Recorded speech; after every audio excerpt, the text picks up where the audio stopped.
Hello बच्चों, आपका फिर से स्वागत है फिजिक्स वाला प्लेटफॉर्म पर। आज हम लोग यार डिस्कस करेंगे गैसीय स्टेट का लेक्चर नंबर 4। लेक्चर नंबर 4 में क्या क्या डिस्कस करना है, तो देखो लेक्चर नंबर 3 में हम लोगों ने डिस्कस किया था partial pressure, Amagat law and Graham's law of diffusion. आज हम लोग डिस्कस करेंगे क्या, आज हम लोगों का डिस्कशन होगा केटीजी पर, काइनेटिक थ्योरी ऑफ गैसेस पे, और रियल गैस में भी पढ़ेंगे, रियल गैस में एंट्री करेंगे। ठीक है, तो चलिए आप इसी जोश के साथ और उत्साह के साथ बने रहें और सभी बच्चे पूरी एनर्जी के साथ इस लेक्चर को फॉलो करें और पुराने लेक्चर को रिवाइज करें और क्वेश्चन करें। तो आज का जो डिस्कशन है वो लेक्चर नंबर 4 में सबसे पहले क्या है, काइनेटिक थ्योरी ऑफ गैसेस। तो यार बच्चों, काइनेटिक थ्योरी ऑफ गैसेस में हमको करना क्या है, जरा देखो। यदि हम अपने पेपर की बात करते हैं कि पेपर में क्वेश्चन आते किस तरह के हैं, तो काइनेटिक थ्योरी ऑफ गैसेस में दो जगह से क्वेश्चन बनते हैं। एक बनता है उसकी average kinetic energy of gas से, और एक बनता है मैक्सवेल डिस्ट्रीब्यूशन मॉलिक्यूलर वेलोसिटी से, मतलब वेलोसिटी के जो फार्मूले हैं डिफरेंट टाइप के उनसे। और क्वेश्चन बहुत इजी रहते हैं, आप उन बातों को फॉलो करें जिन बातों को मैं पढ़ा रहा हूं। देखो काइनेटिक थ्योरी ऑफ गैसेस के कुछ पोस्टुलेट है, वो पोस्टुलेट मैंने लिखे भी नहीं है और उन पोस्टुलेट को आप जानते भी हो, तो उन पर हम लोग ज्यादा फोकस नहीं करेंगे। ठीक है, जहां से क्वेश्चन आने हैं या जहां से क्वेश्चन आते रहते हैं उस पार्ट पर हम लोग फोकस करेंगे मेरे प्यारे बच्चों, ध्यान रखिएगा। उन्हीं पार्टों पे फोकस होगा जहां पर क्वेश्चन आएंगे। ठीक है, बाकी बातें बताएंगे मगर फोकस किस पॉइंट पे होगा, जहां से क्वेश्चन आएंगे। तो काइनेटिक थ्योरी ऑफ गैसेस में सबसे पहली बात कि काइनेटिक थ्योरी ऑफ गैसेस में यह बात बताई गई, जो पॉइंट डिस्कस करना है वो डिस्कस भी कर दूंगा। काइनेटिक थ्योरी ऑफ गैसेस में यह बात बताएगी कि गैस के मॉलिक्यूल रैंडम मोशन करते हैं, है ना। जब वो किसी मॉलिक्यूल से कोलिजन करेंगे तो अपना फिर डायरेक्शन चेंज कर देंगे, फिर कोलिजन करेंगे, फिर डायरेक्शन चेंज कर देंगे, जिसकी वजह से उनका पाथ एक रैंडम आता है। वैसे वो स्ट्रेट लाइन ट्रेवल करते हैं, मगर गए ऐसे जा रहे हैं, कोलिजन हुई, फिर इधर आ गए, फिर कोलिजन हुई, फिर इधर आ गए, फिर कोलिजन हुई, फिर इधर आ गए, फिर कोलिजन हुई, रैंडम मोशन करते हैं। तो जब यार गैस के मॉलिक्यूल रैंडम मोशन करते हैं तो लोगों ने पूछा क्या उन सबकी हमारे पास एनर्जी सेम है, तो उन्होंने कहा नहीं, सभी गैस के मॉलिक्यूल की एनर्जी सेम नहीं है। इसी वजह से हम गैस के मॉलिक्यूल की क्या पढ़ते हैं, एवरेज काइनेटिक एनर्जी पढ़ते हैं। तो जरा देखो, अब अपने काम की बात डिस्कस करने चलते हैं। काम की बात क्या है, गैसेस मॉलिक्यूल में पॉइंट नंबर 1 जो हमें अच्छे से याद रहना चाहिए वो क्या है, वो है उसकी average kinetic energy. Average kinetic energy of gas, molecule of gas या गैस मॉलिक्यूल ऑफ गैस। और ये सभी बच्चे जानते हैं कि कितनी होती है। इसका फार्मूला होता है average kinetic energy of gas equal to, सभी बच्चों को पता है 3/2 RT for 1 mole of gas.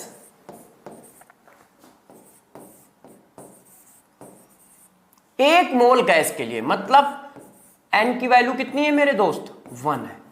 जरा देखो, मैंने यहां से टॉपिक उठाया, किसी बच्चे ने कहा सर यहां से क्यों उठाया है, इसी जगह से क्वेश्चन आने हैं ना यार, हमारे पास टाइम का भी तो देखना है। तो आप उसकी टेंशन ना ले कहां से उठा रहा हो, आप बस समझने की कोशिश करें, क्वेश्चन करने की कोशिश करें। ठीक है, और बाकी मेरे ऊपर छोड़ दे, मैं सब बता दूंगा। अब गौर समझिए, average kinetic energy of gas कितनी होती है, 3/2 RT, है ना। और ये फार्मूला कितने के लिए है, 1 मोल गैस के लिए। ये देखो 1 मोल गैस के लिए। अच्छा, हम सभी बच्चे जानते हैं कि यार एक और बात होती है। क्या बात होती है, एक बात ये होती है कि हम लोग इस फार्मूले को यदि ऐसे भी लिख दें तो किसी बच्चे को मेरे हिसाब से दिक्कत नहीं आएगी। देखना जरा, RT को क्या लिख सकते हो, PV लिख सकते हो कि नहीं। किसी ने कहा कैसे, तो हम सभी बच्चे जानते हैं कि PV इक्वल टू होता है nRT, और n की वैल्यू 1 हो गई तो PV की जगह क्या लिख सकते हो, RT लिख सकते हो। इस तरह से देखो, फॉर आइडियल गैस ऐसा हम लिख सकते हैं ना मेरे प्यारे बच्चों। तो जरा प्यारे बच्चों गौर से ध्यान दीजिए, हमने RT की जगह क्या डाल दिया, PV, और ये भी किसके लिए, n equal to 1। n equal to 1 का मतलब 1 मोल के लिए। अब ये जो बात मैंने लिखी है ये थोड़े काम की बात है अपने, ये वाली जो बात है बच्चों ये अपने काम की बात है। ये कैसे काम की बात है, जरा गौर से समझिएगा। अब जरा बताओ, यदि गैस आइडियल है तो P into V, P into V की वैल्यू क्या होगी, कांस्टेंट होगी। यदि गैस आइडियल है कांस्टेंट टेंपरेचर पे, बॉयल्स लॉ लग गया ना। यदि बॉयल्स लॉ लग जाएगा तो P इंटू वी का मल्टीप्लायर कभी नहीं चेंज होगा ना, क्योंकि P into V equal to K होता है। तो यहां से जरा ध्यान दीजिए गौर से इस बात को जो मैं लिखने जा रहा हूं पॉइंट वाइज। देखो, average kinetic energy of gas, average kinetic energy of gas does not depend upon pressure of gas. Gas का प्रेशर कुछ भी करोगे काइनेटिक एनर्जी डिपेंड नहीं करेगी। वॉल्यूम ऑफ गैस, ठीक है, नेचर ऑफ गैस, कौन सी गैस लेते हो इस पे भी डिपेंड नहीं करेगी। Nature of gas, volume of gas, इनमें किसी में भी डिपेंड नहीं करेगी। Does not depend. अब क्यों नहीं करेगी, एक एक करके बताता हूं, जो गौर से मेरी बातों को अच्छे से समझिएगा। Kinetic energy, average kinetic energy of gas मेरे प्यारे बच्चों ना तो प्रेशर पे डिपेंड करती है, ना गैस के वॉल्यूम पे डिपेंड करती है, ना गैस के नेचर पे डिपेंड करती है। नेचर का मतलब कौन सी गैस ले रहे हो। ऐसा क्यों कह रहा हूं, जरा गौर से समझो, ध्यान दीजिए। यहां पर कहीं पर भी नेचर का पार्ट है ही नहीं। चेक करो, क्या इस फार्मूले में कहीं नेचर का पार्ट है। नेचर मींस मॉलिक्यूलर वेट हो, ऐसा कुछ हो, नहीं। इस फार्मूले में कहीं है, नहीं। मोल आपने पहले से फिक्स कर रखे हैं एक मोल के लिए। तो अब मेरी बात को जरा समझना। किसी ने कहा सर प्रेशर तो है, तो जब प्रेशर बढ़ेगा तो वॉल्यूम क्या हो जाएगा, कम हो जाएगा, क्योंकि इनका मल्टीप्लाई तो कांस्टेंट रहना है ना। कांस्टेंट टेंपरेचर पे P इंटू वी का मल्टीप्लाई कांस्टेंट होता है, यही तो बॉयल्स लॉ था।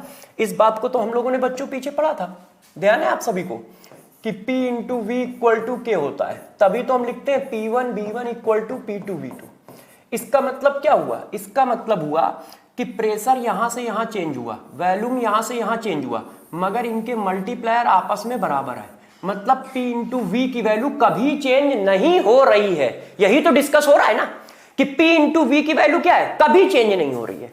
तो जरा देखना, आप प्रेशर बढ़ाओगे तो ये प्रेशर चेंज होगा, मगर वॉल्यूम क्या हो जाएगा, कम हो जाएगा। तो P इंटू वी की वैल्यू नहीं चेंज होगी, और P इंटू वी की वैल्यू नहीं चेंज होगी तो काइनेटिक एनर्जी चेंज नहीं होगी। तो काइनेटिक एनर्जी चेंज नहीं होगी, तो एवरेज काइनेटिक एनर्जी ना तो प्रेशर ऑफ गैस पे डिपेंड करेगी दोस्त, ना वॉल्यूम ऑफ गैस पे डिपेंड करेगी दोस्त, ना नेचर ऑफ गैस पे डिपेंड करेगी। मतलब आप वो गैस हाइड्रोजन लेते हो या वो गैस नाइट्रोजन लेते हो, इससे कोई फर्क नहीं पड़ने वाला है, बस मोल सेम होने चाहिए। तो इस बात को जरा गौर से समझ लो, क्योंकि इस पर क्वेश्चन आएगा। जहां जहां पॉइंट इंपॉर्टेंट है मैं आपको डिस्कस करता जाऊंगा, समझाता जाऊंगा, ठीक है। तो पहली बात आज हम लोगों ने अभी क्या स्टार्ट की, कि यदि हमारे पास कहीं गैस का मिक्सचर है तो गैस के मिक्सचर में क्या होता है, एवरेज काइनेटिक एनर्जी आती है, और एवरेज काइनेटिक एनर्जी का फार्मूला होता है 3/2 RT। कितने मोल के लिए, 1 मोल के लिए। हमने कहा RT को हम PV भी लिख सकते हैं, किसके लिए, आइडियल गैस के लिए। एक और अच्छी बात यहां लिख देते हैं, जैसे ध्यान है, फॉर आइडियल गैस, ये सिर्फ आइडियल गैस के लिए है, रियल गैस के लिए नहीं है ना। तो जरा देखो, RT की जगह मैंने दोस्त क्या डाल दिया, PV डाल दिया। अब जब PV डाल दिया तो एक फार्मूला हमारा ये हो गया, एक फार्मूला हमारा ये हो गया। तो मैंने लिखा कि काइनेटिक एनर्जी प्रेशर, वॉल्यूम और नेचर ऑफ गैस पे डिपेंड नहीं करती है फॉर आइडियल गैस। यदि आइडियल गैस है तो उसकी काइनेटिक एनर्जी ना तो प्रेशर पे डिपेंड करेगी, ना वॉल्यूम पे डिपेंड करेगी, ना नेचर ऑफ गैस पे डिपेंड करेगी। क्यों नहीं करेगी, क्योंकि P इंटू वी का मल्टीप्लायर कांस्टेंट होता है। P चेंज करोगे तो V भी चेंज होगा, मगर उनके मल्टीप्लायर की वैल्यू सेम रहेगी, जिसकी वजह से काइनेटिक एनर्जी सेम रहेगी, ठीक है। तो ये बात दिमाग में बैठा लीजिएगा, क्योंकि इस पर क्वेश्चन रहते हैं कि kinetic energy for ideal gas, ideal gas, ideal gas, ध्यान रखना, average kinetic energy of ideal gas only depend upon temperature. इनमें से किसी पे डिपेंड नहीं करेगी, ना तो प्रेशर पे, ना वॉल्यूम पे, सिर्फ किस पे डिपेंड करेगी, टेम्परेचर पे। अब मैं अगला पॉइंट आपको डिस्कस करता हूं, जैसे आपको ध्यान है, काइनेटिक एनर्जी कौन सी, average. Average kinetic energy of gas only depend upon, गौर समझिएगा, ओनली डिपेंड अपॉन टेम्परेचर, सिर्फ टेम्परेचर पर डिपेंड करेगी फॉर आइडियल गैस। ये सिर्फ आइडियल गैस के लिए है मगर दोस्त सभी गैसों के लिए नहीं है। इस बात को जरा फोकस रखें आप, ठीक है ना, कि इस बात पे हमारा फोकस होना चाहिए कि हाँ हम किस गैस के लिए बोल रहे हैं। ये देखो सिर्फ आइडियल गैस के लिए। रियल गैस की बात की जाए तो सब पे डिपेंड करती है। तो ये वाला पॉइंट भी हमारे लिए काफी इंपॉर्टेंट है। तो हमने एक पॉइंट डिस्कस किया कि काइनेटिक एनर्जी जो होती है वो सिर्फ टेम्परेचर पर डिपेंड करती है गैस की, आइडियल गैस के लिए। यदि गैस रियल है तो वो बाकी भी फैक्टर पे डिपेंड करेगी, टेम्परेचर पे, प्रेशर पे, सब पे, ठीक है। मगर यदि गैस आइडियल है तो काइनेटिक एनर्जी सिर्फ टेम्परेचर का फंक्शन होता है, ना तो प्रेशर पे डिपेंड करेगी, ना वॉल्यूम पे डिपेंड करेगी, ना nature of gas. Nature of gas का मतलब कौन सी गैस लेते हो, इससे उसको कोई फर्क नहीं पड़ता है, ठीक। अब जरा गौर से बातों को समझो।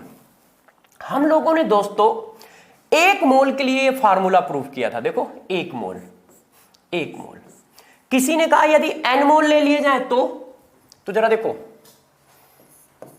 काइनेटिक एनर्जी एवरेज n मोल के लिए क्या हो जाएगी, तो 3/2 nRT। ये किसके लिए हो गई, for n mole of gas, और भी कैसी gas, ideal gas. Ideal gas कितनी होगी, n मोल। तो जब n मोल होगी तो क्या हो जाएगा, 3/2 RT, ठीक है। तो एक फार्मूला हमारे पास ये भी आ गया। ये क्या है, n मोल के लिए, n मोल के लिए हमारे पास ये फार्मूला आ गया, ठीक। अब किसी ने कहा यार जरा ये बता दो काइनेटिक एनर्जी एवरेज, ठीक है, पर मॉलिक्यूल निकाल दो। तो देखिएगा पर मॉलिक्यूल कैसे निकालते हैं, Na कैसे निकला जरा समझो, मैं पीछे आ रहा हूं। 1 मोल की काइनेटिक एनर्जी इतनी है तो 1 मोल का मतलब मेरे प्यारे बच्चों कितना होता है, Na एटम। तो सिंपल सी बात है, हम ये कह सकते हैं कि Na एटम की काइनेटिक एनर्जी कितनी है, Na मतलब Avogadro number, Avogadro number of molecule की, ठीक है, काइनेटिक एनर्जी हमारी कितनी है, ये देखो आवोगाड्रो नंबर ऑफ मॉलिक्यूल की काइनेटिक एनर्जी है 3/2 RT। तो एक मॉलिक्यूल की कितनी होगी,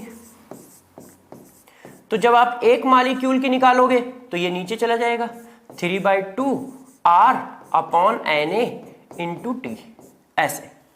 अब इसी बात को हम थोड़ा और अच्छे से लिख दें तो ये ऐसे लिख दिया जाता है, KT, where K equal to क्या है, R/Na, है ना बच्चों। K को क्या बोलते हैं, तो जरा देखो K को क्या बोलते हैं, K को बोलते हैं बोल्ट्जमैन कांस्टेंट,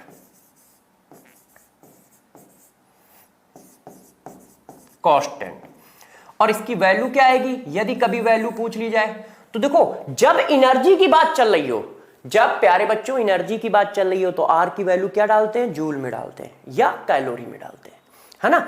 R की वैल्यू 0.821 नहीं डालोगे, R की वैल्यू डालोगे 8.314, 8.314 ये होती है जूल में, और Na की वैल्यू ये डाल दोगे तो ये देखो इसकी वैल्यू आ गई।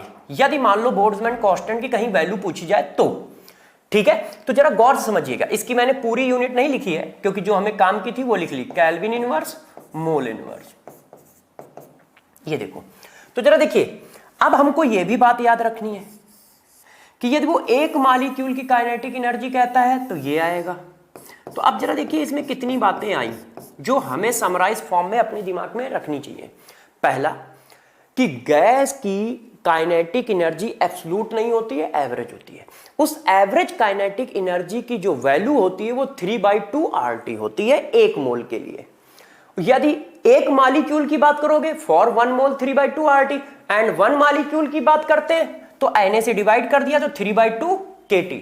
यदि 3/2 KT लिखा है तो वो एक मॉलिक्यूल की है, और 3/2 RT लिखा है तो वो 1 मोल की है।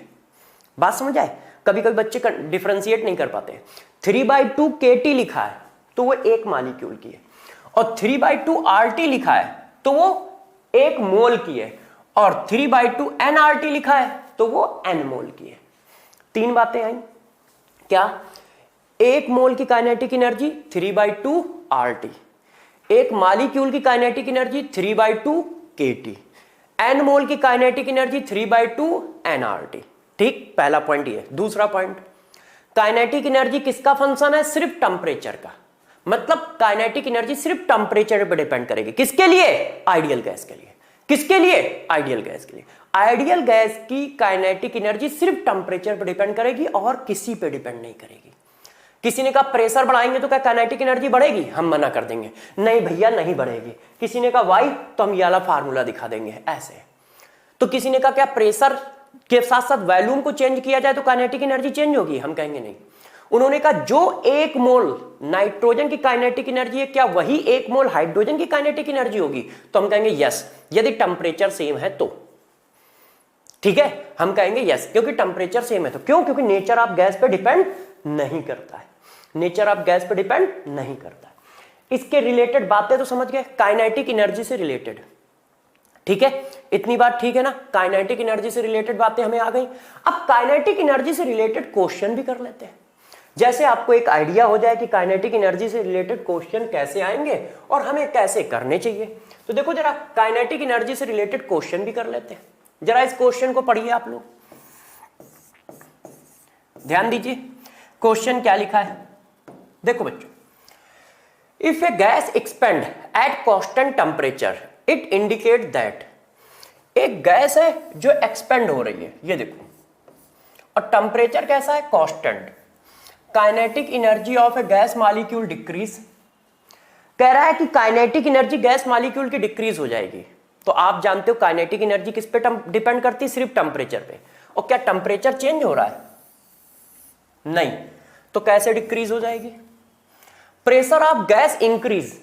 यदि गैस एक्सपेंड कर रही है तो यार इसका मतलब वॉल्यूम बढ़ रहा है, और वॉल्यूम बढ़ रहा है तो प्रेशर कम हो जाएगा ना, क्योंकि कांस्टेंट टेंपरेचर है। कांस्टेंट टेंपरेचर है तो यहां पर तो ये रूल चलेगा ना। और आप इसको क्या कर रहे हो? इंक्रीज कर रहे हो। क्यों इंक्रीज कर रहे हो? क्योंकि आपने खुद कहा है कि एक्सपेंड हो रहा है। तो ये मेरे दोस्त यार क्या होना चाहिए? इसको तो डिक्रीज होना चाहिए ना, है कि नहीं? तो ये तो इंक्रीज बोल रहा है, तो ये भी गलत हो गया। Kinetic energy of molecule remain constant, ये सही है। क्यों? क्योंकि टेंपरेचर कांस्टेंट है तो काइनेटिक एनर्जी कांस्टेंट होगी। क्योंकि काइनेटिक एनर्जी किसका फंक्शन है? टेंपरेचर का। किसके लिए? आइडियल गैस के लिए। इन्होंने ऐसा कुछ लिखा नहीं है, मगर हम लोग मान के चलना है, जब तक लिखा ना जाए आइडियल गैस मान लो, है ना। आइडियल गैस के लिए काइनेटिक एनर्जी किसका टेंपरेचर है? किसका फंक्शन है? टेंपरेचर का। तो टेंपरेचर कांस्टेंट है तो काइनेटिक एनर्जी कांस्टेंट हो जाएगी। Number of molecule of gas increases. यार कुछ हुआ ही नहीं है तो गैस के मॉलिक्यूल कैसे इंक्रीज कर जाएंगे? गैस के मॉलिक्यूल इंक्रीज या डिक्रीज करने के लिए कोई रिएक्शन होनी चाहिए ना। सिर्फ एक्सपेंड करने से गैस के मॉलिक्यूल कैसे इंक्रीज कर जाएंगे? है कि नहीं? तो ये भी बात गलत हुई। तो आंसर क्या हो गया? ये हो गया। अब जरा देखिए, काइनेटिक एनर्जी वाले क्वेश्चन और ले लेते हैं। अब इस क्वेश्चन को हम लोग डिस्कस करते हैं। प्यारे बच्चों, इस क्वेश्चन पे आओ, क्या कह रहा है जरा समझो, क्या कहना चाहता है। Which of the following expression correctly represent the relation between average molar kinetic energy of, molar का मतलब हो गया 1 मोल, है ना, average kinetic energy of CO and N2। Kinetic energy of CO greater than N2, kinetic energy of CO less than N2, greater than N2, बराबर N2, can not be predict unless volume of the gas are given. अब पूछ रहा है, बताओ kinetic energy 1 मोल की, molar kinetic energy, 1 मोल की kinetic energy nitrogen की है मेरे प्यारे बच्चों, और 1 मोल की काइनेटिक एनर्जी CO की है। अब वो पूछ रहा है उनके बीच में क्या रिलेशन होगा। तो ये बताओ, क्या kinetic energy nature of gas पर डिपेंड करती है? यदि kinetic energy nature of gas पर डिपेंड नहीं करती है तो फिर आंसर ये होगा ना यार, है कि नहीं? क्यों? क्योंकि 1 मोल नाइट्रोजन के लो या 1 मोल CO के लो, इससे कोई फर्क नहीं पड़ता है। काइनेटिक एनर्जी वही रहने वाली है यदि टेंपरेचर चेंज नहीं हो रहा है और आपने मोल भी सेम कर रखे हैं तो आंसर क्या आएगा? ये। इस बात को समझ पाए कैसे किया? तो अब आप इस बात को जरूर समझ गए होंगे कि जो बातें बताई गई हैं उनका याद रखना आपको कितना इंपॉर्टेंट है, याद रखना या समझ रखना कि जैसे मैंने बताया कि यार काइनेटिक एनर्जी किसी पे डिपेंड नहीं करेगी, सिर्फ टेम्परेचर पे डिपेंड करेगी आइडियल गैस के लिए। तो मेरे प्यारे बच्चों इस बात को थोड़ा दिमाग में बैठा लो, क्योंकि इस पर बेस्ड वो क्वेश्चन देगा। इसी वजह से इस बात पे हम बहुत ज्यादा फोकस कर रहे हैं। तो जिस बात पे हमारा फोकस है उसी बात पे आपका भी फोकस होना चाहिए, तभी हम दोनों लोग मिलके इस जंग को जीत पाएंगे और डॉक्टर बन पाएंगे। ठीक है, तो पूरी कोशिश करिए कि क्या बातें समझा रहा हूं उनको समझते जाइए, वही बातें बार बार लगेंगी क्वेश्चनों में। देखिए जरा नेक्स्ट नंबर का क्वेश्चन, अच्छा ये काइनेटिक एनर्जी का क्वेश्चन नहीं है। अब जरा देखो यार, काइनेटिक एनर्जी के क्वेश्चन हमने बताए, अब हम लोग नेक्स्ट नंबर पे चलते हैं। काइनेटिक एनर्जी के बाद मॉलिक्यूलर वेलोसिटी की भी तो बात करनी पड़ेगी। तो जरा देखो अब हम क्या बात करते हैं, मैक्सवेल, ठीक है, distribution of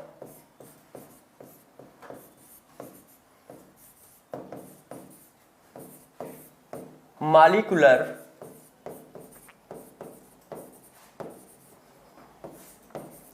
velocity of gas। ओ देखो बच्चों, मैक्सवेल साइंटिस्ट थे, उन्होंने बताया कि जब गैस के मॉलिक्यूल डिफरेंट डिफरेंट वेलोसिटी से ट्रेवल कर रहे हैं तो उनकी वेलोसिटी को हम किस तरह से क्या करते हैं, डिफाइन कर सकते हैं। तो उनका कहना यह था कि जैसे एक कंटेनर है उसमें बहुत सारी गैस है, ये देखो ये गैस के मॉलिक्यूल है इस तरह से, और गैस के मॉलिक्यूल क्या कर रहे हैं, अलग अलग स्पीड से ट्रेवल कर रहे हैं। ये देखो जैसे, अब मेरी बात को समझिएगा कि मैं क्या कह रहा हूं। ये वाला बल्क सपोज करो v1 वेलोसिटी से ट्रेवल कर रहा है, ठीक है, फिर ये वाला बल्क जो है, ये वाला सपोज करो v2 वेलोसिटी से ट्रेवल कर रहा है। अब बचा हुआ हमारा जो ये बल्क है, ये वाला बल्क, ये v3 वेलोसिटी से ट्रेवल कर रहा है। तो मैक्सवेल ने कहा कि जब गैस के मॉलिक्यूल अलग अलग वेलोसिटी से ट्रेवल करते हैं तो यार हम वेलोसिटी ऑफ गैस किसको ले, है कि नहीं। तो उन्होंने क्या किया, गैस की वेलोसिटी को 2-3 पार्ट में डिवाइड कर दिया।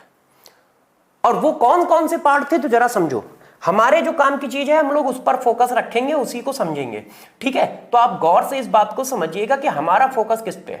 पहला पॉइंट, हम लोगों ने इसको डिवाइड किया तो डिस्ट्रीब्यूट किया, तो डिस्ट्रीब्यूट में सबसे पहले जो हम लोगों ने पढ़ा वो पढ़ा root mean square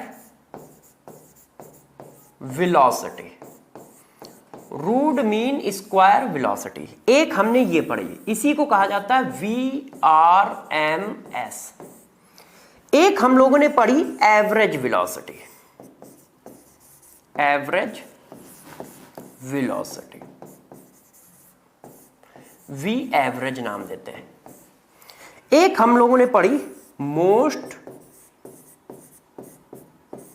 probable velocity, VMP।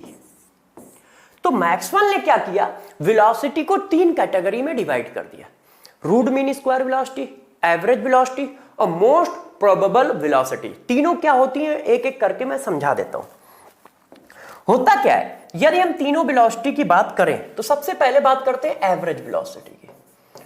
Average velocity क्यों निकालनी पड़ेगी, ये तो आप जानते ही हो कि किसी भी चीज का एवरेज तो निकालना ही पड़ेगा। तो एवरेज क्या किया, इन सारी वेलोसिटी का एवरेज निकाल दिया। तो जब सारी वेलोसिटी का एवरेज निकाला तो वो निकल के आया 8RT/πm। ये देखो, जब सारी वेलोसिटी का एवरेज निकाला गया तो क्या आया 8RT/πm। अब इसके बाद रूट मीन स्क्वायर वेलोसिटी, तो क्या जैसा लिखा है वैसा ही करना होता है, वेलोसिटी का स्क्वायर करो, फिर उसका मीन ले लो और फिर उसको अंडर रूट लगा दो, रूट मीन स्क्वायर वेलोसिटी। और रूट मीन स्क्वायर वेलोसिटी की जरूरत क्यों पड़ रही है, क्योंकि काइनेटिक एनर्जी का फार्मूला ये होता है 12mv²। इस वजह से हमें root mean square velocity define करनी पड़ेगी। और ये होती क्या है, वेलोसिटी लिखो, उसका स्क्वायर करो, फिर उसका मीन ले लो, फिर उसका रूट लगा दो, पीछे से पढ़ दो। जो पीछे से पढ़ने पे आ रहा है वही करना होता है।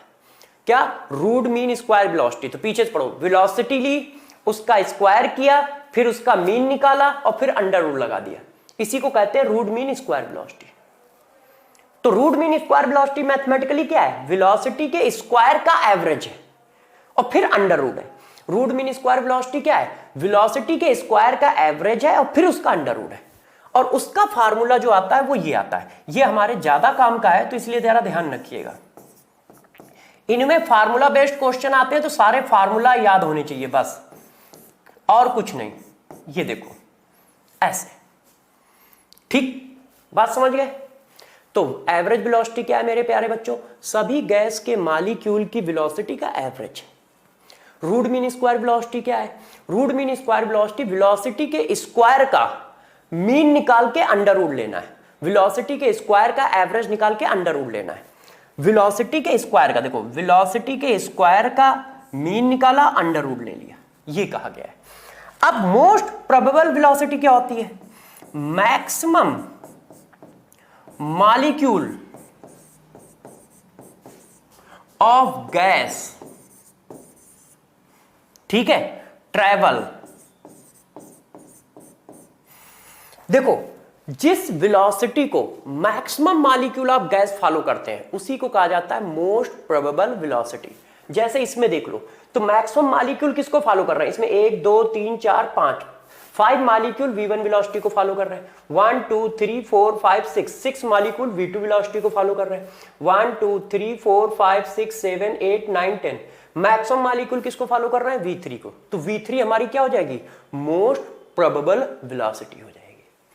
तो मोस्ट प्रोबेबल वेलोसिटी मतलब वीएमपी क्या होती है, गैस का मैक्सिमम पार्ट जिस वेलोसिटी को फॉलो करता है या जिस वेलोसिटी से ट्रेवल करता है उस वेलोसिटी को वीएमपी कहते हैं, मोस्ट प्रोबेबल वेलोसिटी कहते हैं। उसका दोस्तों फार्मूला क्या होता है, तो जरा देखो उसका फार्मूला क्या होता है।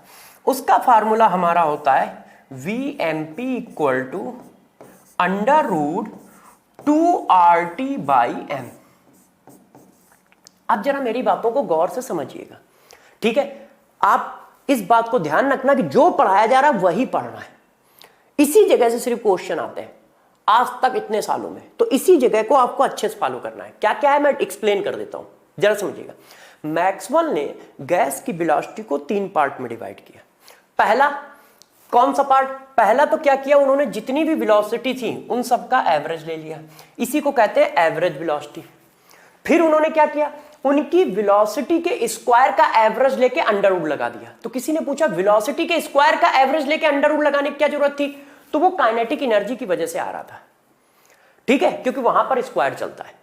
फिर एक और वेलोसिटी उन्होंने डिफाइन की कि गैस के मैक्सिमम मॉलिक्यूल जिस वेलोसिटी को फॉलो करते हैं उसको उन्होंने कहा मोस्ट प्रोबेबल वेलोसिटी, ठीक है। और ये उनके फार्मूले हैं। आपका सारा फोकस इन फार्मूले पे होना चाहिए। फिर से समझो, इतनी देर में जो बताया इनसे कुछ नहीं मिलने वाला। सारा फोकस फार्मूले के यूज और फार्मूले में कौन क्या रिप्रेजेंट करता है इस पर होना चाहिए। हमें यह बात जरूर पता होना चाहिए कि किस चीज को कैसे डील करना है। देखो पढ़ते सारे बच्चे हैं, मगर जिस बच्चे को यह पता होता है कि इसमें क्या इंपॉर्टेंट है, किस बात को हम हल्के से ले सकते हैं, किस बात को हमें बहुत फोकस से लेना है, वो सक्सेस रेट को बढ़ा देता है। और मेरे प्यारे बच्चों, आपका सक्सेस रेट हाई होना चाहिए। क्यों? क्योंकि जिस बात पे मेरा फोकस है उसी पे तुम्हारा होना चाहिए, ठीक है। हम 3-4 क्लासों में पूरा चैप्टर एक्सप्लेन कर देंगे, पूरा पढ़ा देंगे, मगर जिन बातों पे मेरा फोकस है उन्हीं पर आपका भी होना चाहिए। चलो प्यारे बच्चों, टॉपिक को आगे बढ़ाते हैं, देखते हैं। अब जरा देखो, एवरेज का ये आया, VRS कम आया। अब मैं इसको थोड़ा सा और डिफाइन करता हूं।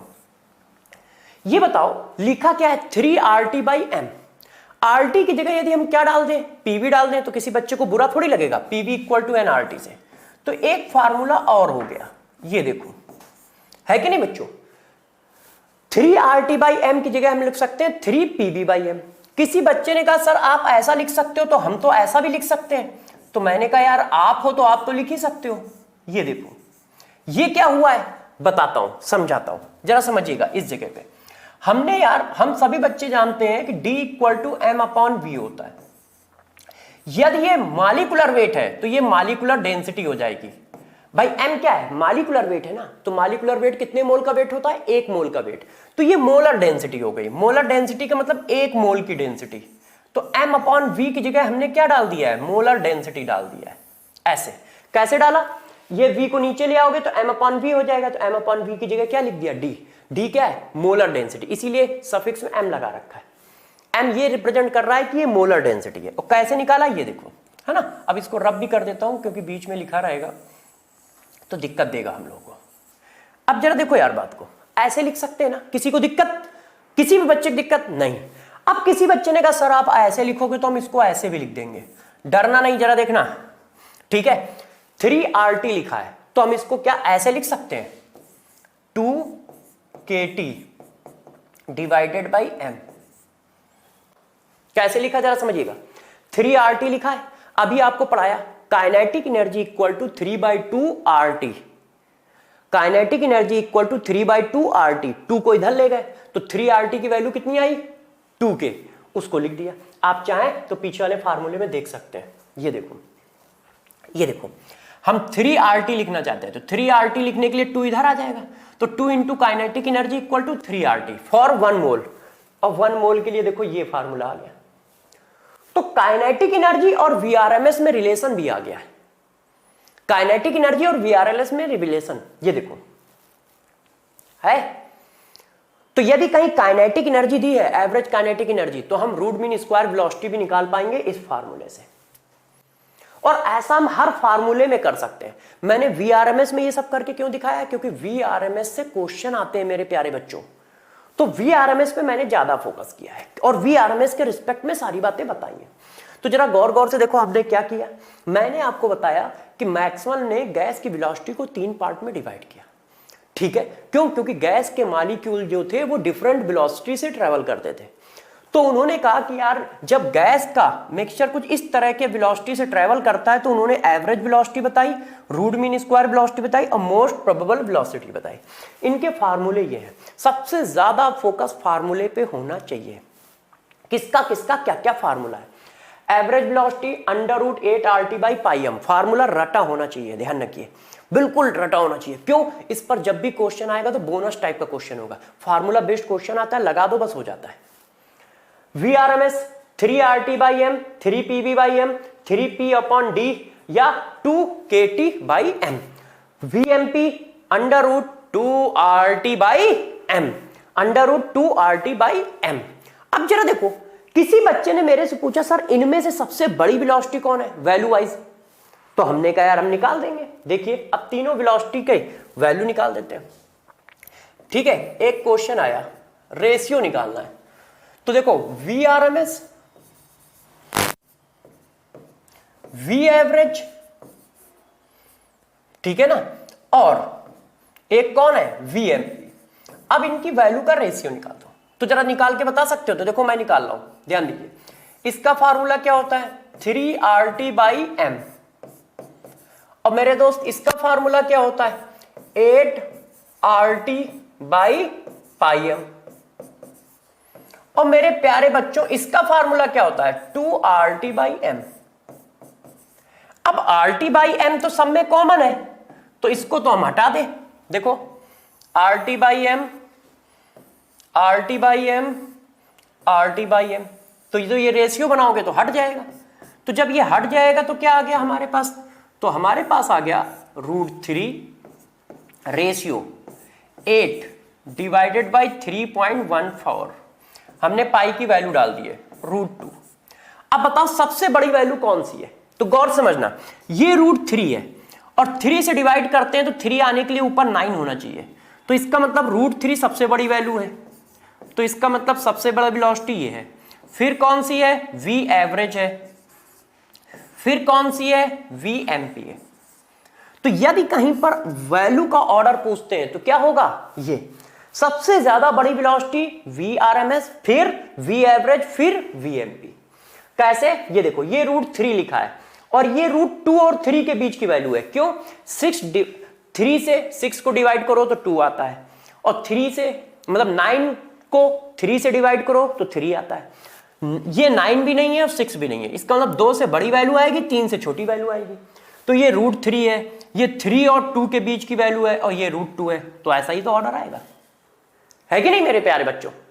बात समझ पा रहे? अब इस बात को तो सभी बच्चे समझ गए होंगे, जरा इस बात को समझाओ। मैं आपको एक क्वेश्चन देता हूं, बहुत अच्छा क्वेश्चन है, आप बताइएगा कि क्वेश्चन करे कैसे। जरा देखिए, T1 टेम्परेचर पे, ठीक है, T1 केल्विन पे जो Vrms है, T2 केल्विन पे जो एवरेज वेलोसिटी है, और T3 केल्विन पे जो Vmp है, ये आपस में बराबर है। Vmp, जरा समझो, T1 केल्विन की, मेरा एक क्वेश्चन है, आप इस क्वेश्चन को करोगे, जरा समझिए। T1 केल्विन की Vrms, T2 केल्विन की V एवरेज और T3 केल्विन की Vmp आपस में बराबर है, इक्वल है। Then arrange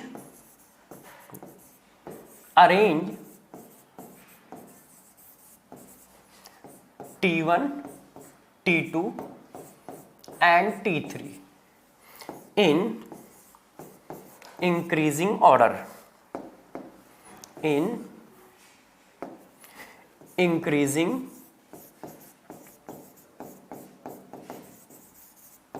order। ये देखो क्वेश्चन समझ पाए क्या कहा? मैंने कहा T1 टेम्परेचर की Vrms, T2 टेम्परेचर की V एवरेज और T3 टेम्परेचर की Vmp आपस में बराबर है, ठीक है? कुछ ऐसा क्वेश्चन है, ठीक है? Root mean square velocity of T1 temperature and average velocity of T2 temperature and Vrms मतलब most probable velocity of T3 temperature, ठीक है, is equal. Then arrange T1, T2 and T3 in increasing order. ये question है। अभी आपने क्या किया था? अभी आपने टेम्परेचर सेम रखते हुए वेलोसिटी का ऑर्डर लगाया था, ये देखो। अब मैंने उल्टा क्वेश्चन कर दिया, वेलोसिटी सेम रखते हुए टेम्परेचर का ऑर्डर लगाना है। बात समझ पाए क्या किया है? जरा समझो, अभी आपने क्या किया था? टेम्परेचर सेम रखते हुए वेलोसिटी का ऑर्डर लगाया था। ये बात तो जनरली चलती ही है, बुकों में होती ही है। तो मैंने क्वेश्चन को थोड़ा सा घुमा दिया, मैंने कहा ऐसा है, वेलोसिटी सेम करते हुए टेम्परेचर का ऑर्डर बताओ। तो कैसे करोगे? वेलोसिटी सेम कह रहा है, सेम कर दो। देखो, जैसा उसने कहा वैसा हमने कर दिया, ठीक है कि नहीं? अब वैल्यू डाल दो, 3RT1/m, इसका टेम्परेचर T1 है ना, इसका टेम्परेचर कितना है? 8RT2/m πm, इसका बच्चों कितना है? 2R3/m। अब ये क्या बचा? 3T1, ये क्या बचा? 8/3.14 T2, ये मेरे प्यारे बच्चों क्या बचा? 2T3। अब बताओ, यदि इनको आपस में बराबर होना है तो बताओ टेम्परेचर किसका सबसे बड़ा होगा? मेरे हिसाब से आप समझ गए होगा किसका सबसे बड़ा होगा। T3 की वैल्यू सबसे बड़ी होगी, इधर लिख देता हूं, हो सकता है ऊपर ना दिख रहा हो। T3 की वैल्यू सबसे बड़ी होगी, ये देखो आंसर क्या आएगा? T3 सबसे बड़ा, फिर T2, फिर T1। ये ऑर्डर होगा। ये डिक्रीजिंग ऑर्डर है, इंक्रीजिंग पूछ रहा है तो अपोजिट लिख लो ऐसे, T1, ठीक है कि नहीं? कैसे किया मैंने? जरा देखो, ये सबसे बड़ी वैल्यू है तो इसका मल्टीप्लायर छोटा होगा, क्यों? क्योंकि ये सब आपस में बराबर हैं। देखो, √3 इंटू T1, और ये 2 और 3 के बीच की वैल्यू है, इंटू T2, और ये 2 इंटू T3। यदि मल्टीप्लायर सबसे छोटा है तो उसका दूसरा मल्टीप्लायर सबसे बड़ा होगा ना, क्योंकि ये सब आपस में बराबर है कि नहीं मेरे प्यारे बच्चों? बात तो समझ ही पा रहे होगे यार। तो √3 फिर फिर T3 फिर T2 फिर T1, सबसे बड़ा टेम्परेचर T3 होगा। तो देखो, एक तरह से ये पूछा जा सकता है कि क्या है, आप इन तीनों की वेलोसिटी का ऑर्डर बताओ, तो टेम्परेचर कांस्टेंट रहता है। दूसरा क्वेश्चन को घुमा दो, वेलोसिटी तीनों की सेम है तो टेम्परेचर का ऑर्डर बताओ, ठीक है? तो किसी बच्चे ने कहा सर इसको दूसरी तरह से भी कर सकते हैं। मैंने कहा यस, बिल्कुल दूसरी तरह से कर सकते हैं, तुम्हारा दिमाग बिल्कुल सही चला है। क्या कि सर जो वेलोसिटी का ऑर्डर होगा उसका जस्ट अपोजिट टेंपरेचर का ऑर्डर होगा, क्योंकि तुमने वेलोसिटी बराबर कर दी है। तो किसी बच्चे को डायरेक्ट करना हो तो वो डायरेक्ट भी कर सकता है। वेलोसिटी का ऑर्डर क्या आ रहा है? V RMS, V average, V MP. अब ये कहता है कि वेलोसिटी सेम है तो टेंपरेचर का ऑर्डर बताओ, तो जस्ट अपोजिट होगा, पलट जाएगा। चेक कर लो, T3 टेंपरेचर किसका है? वीएमपी का ही है। T2 किसका है? एवरेज का है। T1 किसका है? वीआरएमएस का है। वीआरएमएस वेलोसिटी सबसे ज्यादा है तो इसका टेंपरेचर सबसे कम है। इसका पहले भी बीच में था, अभी भी बीच में। वीएमपी का वेलोसिटी सबसे कम है तो इसका टेंपरेचर सबसे ज्यादा है। ये देखो, तो ध्यान रखिएगा, यदि प्यारे बच्चों को कहता है वेलोसिटी का ऑर्डर लगाइए तो सबसे ज्यादा वीआरएमएस, एवरेज और वीएमपी। उल्टा घुमा देता है कि यदि वेलोसिटी सेम है तो टेंपरेचर का ऑर्डर लगाओ, तो इसी को पलट देना। करा कैसे जाता है मैंने ये बता दिया है, मगर आप डायरेक्ट पलट दोगे। ठीक है, तो सभी प्यारे बच्चे इस बात को समझ पाए कि हम लोगों ने कौन से फार्मूले डिस्कस किए। हमने फार्मूले डिस्कस किए 3, वी एवरेज, वी आरएमएस और वीएमपी का। ठीक है, इन तीनों फार्मूले को अच्छे से दिमाग में बैठा लो, इन्हीं पर बेस्ड क्वेश्चन आते हैं।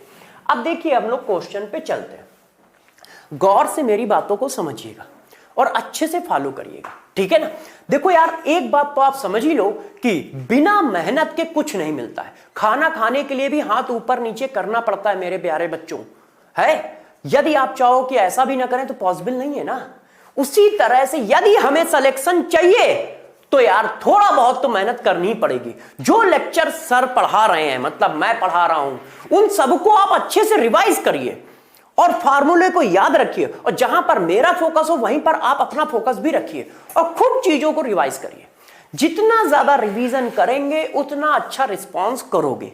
क्यों? क्योंकि ध्यान रखिएगा वहां पे आपको 30-40 सेकंड मिलेंगे।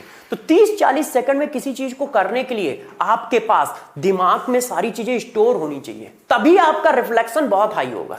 और इस बात को आप चाहो तो अपने यहां देख लो, जब आपके पास कोई 6th-5th का बच्चा आता है, छोटा भाई बहन, और आपसे कहता है कि भैया या दीदी ये क्वेश्चन बता दो, आप तुरंत बता देते हो।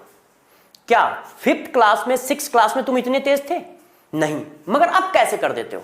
और वही कहीं पे मेडिकल का क्वेश्चन आता है तो तुम 10 मिनट सोचते हो फिर करते हो। इसका मतलब समझते हो? 6th, 5th, 8th की बातें तुम्हारे दिमाग में स्टोर हैं, वो आपके लिए छोटी बातें हो चुकी हैं। क्यों? क्योंकि उससे कनेक्टेड बहुत सारा चीज दिमाग में है। तो जैसे ही क्वेश्चन आता है वैसे ही वो क्या करता है, कंप्यूटर की तरह चीजों को सिंक्रोनाइज कर देता है और आंसर निकाल देता है। मगर यही जब मेडिकल का क्वेश्चन आता है तो हम 10 मिनट सोचते हैं।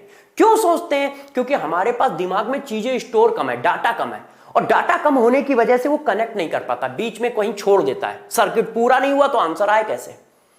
तो इसी वजह से ध्यान रखिए, चीजों को खूब रिवाइज करिए, और जब खूब रिवाइज करोगे तो जैसे ही क्वेश्चन आएगा वो सबको कनेक्ट करके सीधा आंसर दे देगा। आपको पता भी नहीं चलेगा कि नहीं, वो स्टोर होने की वजह से ऐसा हो रहा है, जो डाटा आपके दिमाग में स्टोर है। तो मेरे प्यारे बच्चों, मेरी बस एक ही रिक्वेस्ट है, जितना टाइम आप पढ़ने में लगाओ उसका 1/3 टाइम रिवीजन में भी लगाओ।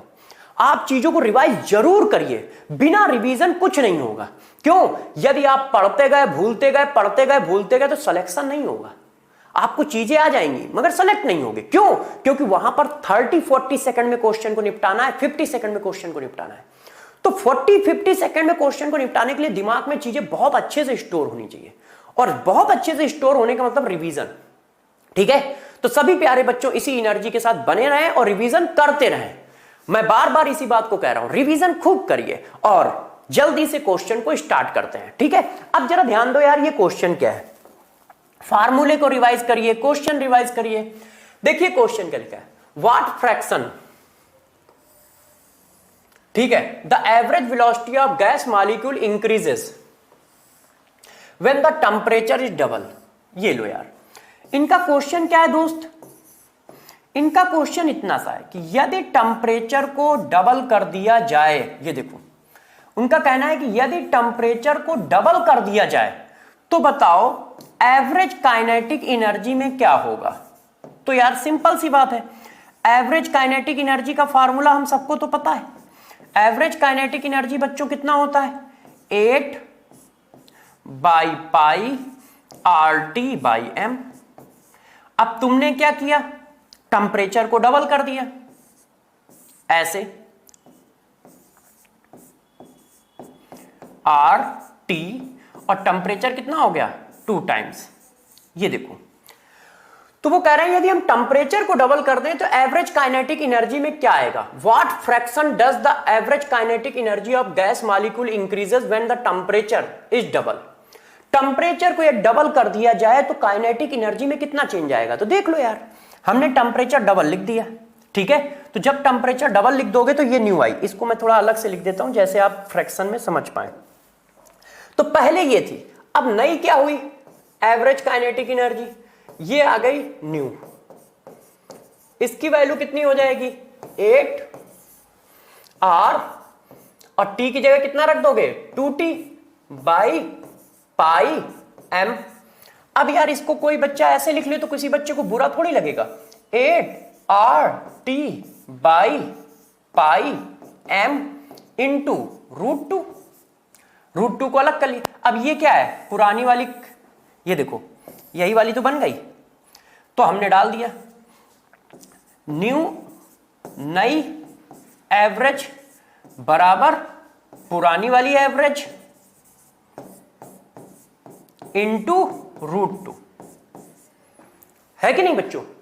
तो क्या होगा, इतनी वैल्यू बढ़ जाएगी। अब इसमें से देख लो कौन सी वैल्यू बढ़ रही है, what fraction does the average velocity of gas, average velocity of gas molecule increases when the temperature is double. अब तो कर ही लोगे यार, बात खत्म हो गई, क्वेश्चन निकल आएगा, है कि नहीं। देखा, बिल्कुल फार्मूला बेस्ड क्वेश्चन है, ऐसा कहीं नहीं है कि आपको कुछ अलग करना है, डिट्टो फार्मूला बेस्ड क्वेश्चन है, ठीक है। ये क्वेश्चन तो मैंने पहले ही करा दिया है। अच्छा, ये भी क्वेश्चन करा दिया था। अब जरा इस क्वेश्चन को देखो यार मेरे प्यारे बच्चों, ये क्या क्वेश्चन है और क्या कह रहा है, पढ़ो जरा इस क्वेश्चन को अच्छे से। The temperature of gas is raised from 27 to 927, ठीक है। The root mean square velocity is, देखो वही बात है, यदि टेम्परेचर 27 से इंक्रीज करके 927 कर दिया जाए तो रूट मीन स्क्वायर वेलोसिटी क्या हो जाएगी। देखा, डायरेक्ट फार्मूला बेस्ड क्वेश्चन होता है, इस पर और कुछ आता ही नहीं है, तो इसी वजह से मैंने आप लोगों को वही बताया है जो पेपर में आता है।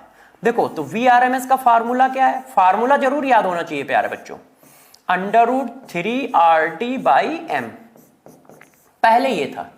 इसका टेम्परेचर हमने कितना किया, इसका टेम्परेचर है कितना 27 को केल्विन में चेंज करोगे तो कितना आ जाएगा बच्चों 300 m। Equation number 1। अब वो कह रहे हैं कि VRMS ले लो, ये कितने की है, ये है, इसको देखो ये 300 वाली है, 300 केल्विन की। अब इसको जब केल्विन बनाओगे तो कितना हो जाएगा, जरा देखो, जोड़ ऐड करके 273 ऐड करोगे तो ये हो जाएगा 1200, ये 1200 केल्विन की VRMS। आंसर क्या आ गया 3RT, ठीक है, बाई m। अब इनको डिवाइड कर दो, क्यों, क्योंकि यही तो पूछ रहा है कि कितने टाइम्स हो जाएगा। तो मैंने कहा ठीक है, VRMS 300 kelvin divided by VRMS 1200 kelvin, है कि नहीं प्यारे बच्चों, यही तो करोगे। अब डिवाइड करोगे तो देखो यार, मैं यहां पे समझा रहा हूं, 3R कैंसिल, M कैंसिल हो जाएगा, तो क्या बचेगा, √300 और √1200, यही तो बचा। अब इससे कितना निकल के आएगा 1/4, एक मिनट, हाँ, तो ये कितना निकल के आ गया, V300 kelvin divided by V1200 kelvin equal to बच्चों कितना हो गया 1/2, डिवाइड करने पर कितना आ जाएगा √4, √4 का क्या होता है 2 हो जाएगा। तो जब 2 हो जाएगा तो ये क्या आ गया, अब आप कर लोगे यार, छोड़ दूं क्या मैं, कि पुरानी वाली का क्या हो जाएगा डबल हो जाएगा। ये देखो, जब आप टेम्परेचर 300 केल्विन से बढ़ाकर 1200 केल्विन तक ले जाओगे तो क्या होगा, रूट मीन स्क्वायर वेलोसिटी क्या हो जाएगी, डबल हो जाएगी। तो जरा देख लो, ऐसा कहीं लिखा है, वो कह रहे हैं कि जब टेम्परेचर इतना इतना कर दोगे तो times of the easier value, ये तो गलत है। सेम एज बिफोर, टेम्परेचर पे डिपेंड करती है, टेम्परेचर चेंज करोगे तो वैल्यू चेंज होगी, आधी हो जाएगी। टेम्परेचर बढ़ाने से VRMS बढ़ेगा, क्योंकि ये देखो रिलेशन कैसा है ना, डायरेक्टली प्रोपोर्शनल है √T के, बस ये आ जाएगा, डबल हो जाएगी। ये देखो है फार्मूला बेस्ड क्वेश्चन है, आप बस इसी तरह से फार्मूला अप्लाई करते रहो और मेरी बातों को फोकस करते रहो। जो पढ़ाया जा रहा है उसको बहुत अच्छे से फोकस करो, बार बार रिवाइज करो। क्यों, थोड़ी बहुत दिक्कत इस बात की आ सकती है कि जो पढ़ाया जाता है वो थोड़ा डायरेक्ट पढ़ा दिया जाता है ना, शुरू से स्टार्ट नहीं। मगर शुरू से स्टार्ट करेंगे तो 3 क्लासों में चैप्टर खत्म कैसे होगा मेरे प्यारे बच्चों, मगर सब कुछ इसी से आ जाएगा। आप बस लेक्चर खूब रिवाइज करिए और हमारे साथ इसी तरह से एनर्जी से बने रहिए। अच्छा, अब इस क्वेश्चन को देखो जरा, इस क्वेश्चन को देखिए, ये क्या कहना चाह रहा है, सभी प्यारे बच्चे जरा समझें इस क्वेश्चन को। क्या लिखा है, internal energy and pressure of gas per unit volume, जरा अच्छे से पढ़िएगा। Internal energy and pressure of gas per unit volume are related to, gas की internal energy, internal energy kinetic energy और पोटेंशियल एनर्जी का सम होता है। अब गैस के पास तो सिर्फ काइनेटिक एनर्जी होती है, तो इंटरनल एनर्जी का मतलब ही काइनेटिक एनर्जी है ना। तो वो कह रहा है कि काइनेटिक एनर्जी इक्वल टू, मैंने आपको ये बात पढ़ाई थी 3RT, kinetic energy equal to कितना होता है 3/2RT, और 3/2RT को यदि हम ऐसे लिख लें तो किसी बच्चे को बुरा थोड़ी लगेगा। ये देखो है कि नहीं बच्चों। अब जरा गौर से बताओ, हमें P के बीच में रिलेशन ला रहा है, तो P इक्वल टू क्या आ गया 2/3 K/V, यही तो आया। अब जरा बताना वॉल्यूम कितना लिखना है, pressure of gas per unit volume, पर यूनिट वॉल्यूम का मतलब वॉल्यूम की वैल्यू कितनी रखनी है 1, है कि नहीं। तो जब वॉल्यूम की वैल्यू 1 डाल दोगे तो ये आ जाएगा 2/3 काइनेटिक एनर्जी, और काइनेटिक एनर्जी हमारी इंटरनल एनर्जी है। तो ऐसा कौन सा आंसर है 2/3 P equal to 2/3 internal energy. वो कह रहा था कि काइनेटिक एनर्जी के फार्मूले को pressure of gas per unit volume के टर्म में लिखो। इसने बस इतनी बात कही है, काइनेटिक एनर्जी के फार्मूले को pressure of gas per unit volume के टर्म में लिखो। क्यों, क्योंकि इंटरनल एनर्जी ऑफ गैस जो होगी वो काइनेटिक एनर्जी के बराबर होगी। तो जरा देखो मैंने ये कर दिया इस तरह से, पर यूनिट वॉल्यूम का मतलब उसकी V की वैल्यू कितनी डालनी है 1 डालनी है। अब जरा ये क्वेश्चन देखिए, आप सभी प्यारे बच्चे इस क्वेश्चन को करें। आपको 1 सेकंड देता हूं, ठीक है, या 2 सेकंड देता हूं या 3 सेकंड देता हूं, जल्दी से 3 सेकंड में इस क्वेश्चन को करिए, तब तक मैं आराम से इसको पढ़ता। The root mean square speeds at STP for the gases hydrogen, nitrogen, oxygen and HBr are in the order. Root mean square velocity का ऑर्डर पूछ रहा है, ठीक है। तो रूट मीन स्क्वायर वेलोसिटी का ऑर्डर पूछ रहा है मेरे प्यारे बच्चों। तो रूट मीन स्क्वायर वेलोसिटी का फार्मूला क्या होता है 3RT/m। अब यार बताओ, इसमें एक ही वेरिएबल है ये और ये, क्यों, गैस अलग अलग है तो मॉलिक्यूलर वेट अलग अलग होगा, और टेम्परेचर तो सबके लिए उन्होंने सेम ही कर रखा है। तो इसका मतलब क्या है, रिलेशन देख लो क्या आया। आप मेरे हिसाब से मेरे से पहले ही कर दोगे, है ना, मैं तो आराम आराम करता हूं समझा के। देखो मॉलिक्यूलर वेट ज्यादा होगा तो VRMS क्या होगा मेरे प्यारे बच्चों, कम।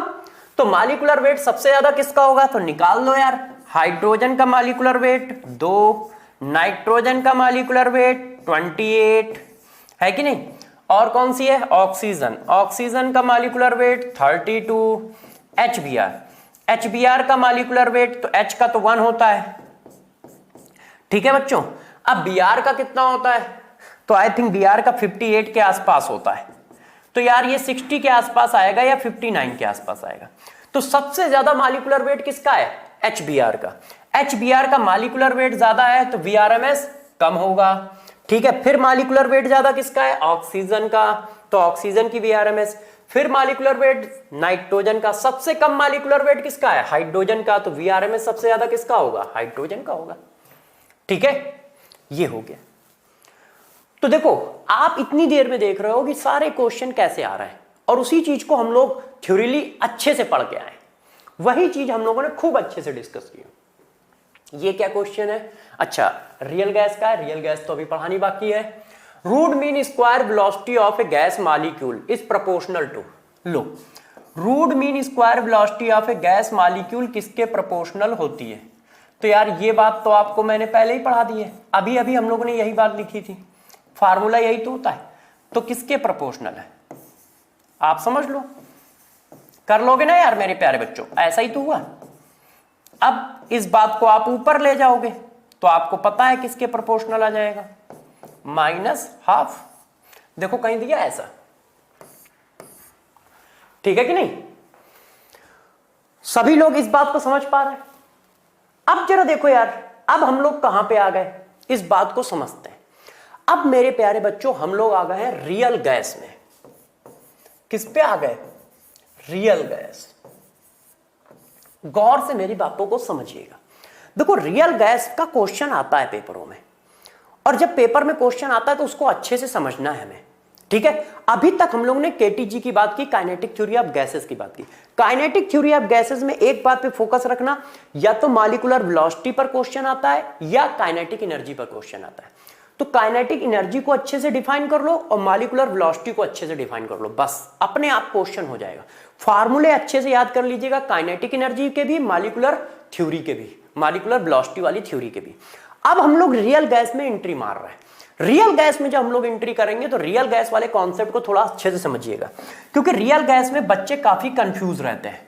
इस वजह से रियल गैस पे हम अच्छे से आपको एक्सप्लेन करते हैं, पूरी रियल गैस को अच्छे से एक्सप्लेन करते हैं, क्योंकि रियल गैस में बच्चों का कंफ्यूजन ज्यादा है ना बच्चों? तो जरा देखो कैसे करना है और किस बात को समझना है। इसी एनर्जी के साथ मेरे साथ बने रहिए और क्वेश्चनों को करते रहिए और पढ़ाई को आगे बढ़ाते रहिए। मैं अपनी तरफ से ये सोच के चल रहा हूं कि सारे बच्चे खूब मेहनत कर रहे होंगे, खूब क्वेश्चन कर रहे होंगे और बार बार वीडियो को देखकर कॉन्सेप्ट को क्लियर कर रहे होंगे और खूब अच्छे से पढ़ाई कर रहे होंगे। तो हम इसी होप के साथ आगे बढ़ते हैं कि आप लोग पूरी मेहनत के साथ हमारे से जुड़े हुए हैं और पूरी एनर्जी के साथ जुड़े हुए हैं, ठीक है? तो चलो टॉपिक को स्टार्ट करते हैं। अब हमारा टॉपिक कौन है? कंप्रेसिबिलिटी फैक्टर, मतलब रियल गैस। तो यार ये रियल गैस क्या है, इसके बारे में कुछ डिटेल देते हैं, है ना? कि भाई रियल गैस क्या है, कैसे काम करती है। तो जरा देखो यार बच्चों, क्या क्या पॉइंट है, जो जो पॉइंट मैं पढ़ाऊं बस आप उन पर अच्छे से फोकस रखिएगा। पहला पॉइंट ये बताया गया कि जितनी भी गैसें हैं, all gas are example of real gas. तो किसी ने कहा रियल गैस कौन है? तो उन्होंने बताया रियल गैस वो गैस है जो बॉयल्स और चार्ल्स लॉ को फॉलो नहीं करती। Definition of real gas, Boyle's और चार्ल्स लॉ को जो फॉलो नहीं करता उनको रियल गैस कहते हैं, मतलब PV = nRT को फॉलो नहीं करते। इन्होंने कहा सभी गैसें रियल गैस होती हैं, आइडियल गैस कोई होती ही नहीं है। तो हम लोग डर गए कि ये 3 लेक्चर में जो हम लोग कहानी पढ़ के आए हैं ये सब फर्जी है। तो उन्होंने कहा हाँ, ये सब कहानी थोड़ी ना थोड़ी इनमें डेविएशन है, मतलब 100% इफिशियंसी के साथ ये रूल वर्क नहीं करते हैं। इन्होंने कहा सभी गैसें रियल गैस है, आइडियल गैस कोई है ही नहीं। तो हमने कहा ये तो बड़ी कहानी है। पहला पॉइंट ध्यान रखना, सभी गैसें रियल गैस है, आइडियल गैस कोई है नहीं। दूसरा बताया गया कि गौर से देखिएगा, real gas behaves like an ideal gas a particular